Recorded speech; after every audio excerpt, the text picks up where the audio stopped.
இந்த பழனி முருகனை மாத்திரம் ஆண்டி வேஷத்துலயும் பாப்பாங்க.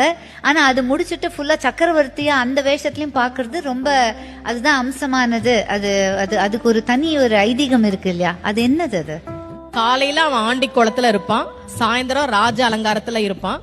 காலையில நீங்க வாழ்க்கையில எதுவுமே இல்லாம அவன் முன்னாடி போய் நின்னாலும் அன்றைக்கு மாலைக்குள்ளேயே உங்கள் வாழ்க்கையில் அவன் ஒரு மிகப்பெரிய மாற்றத்தை நிகழ்த்தி காட்டுவான் அப்படின்றதா ராஜ அலங்காரம்.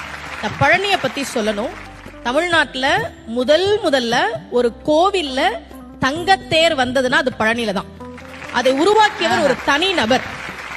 விவிசிஆர் முருகேசர் அவர் பேரு. 1947 அவர் மட்டும் ஒரு தங்கத்தேர் பழனிக்கு உருவாக்கி கொடுத்தார். இன்னைக்கும் அந்த தங்கத்தேர் தான் பழனியில இருக்கு. அதன் பிறகுதான் மற்ற கோவிலுக்கு வந்தது. விடுதலை கிடைச்ச கையோட ஒரு தங்கத்தேரையும் வாங்கிட்டாரு போல இருக்கு. ஏன் ஒரு தனிநபர் பழனி கோவிலுக்கு தங்கத்தேர் செஞ்சு கொடுக்கணும்? அவருக்கு ரொம்ப வருஷமா குழந்தை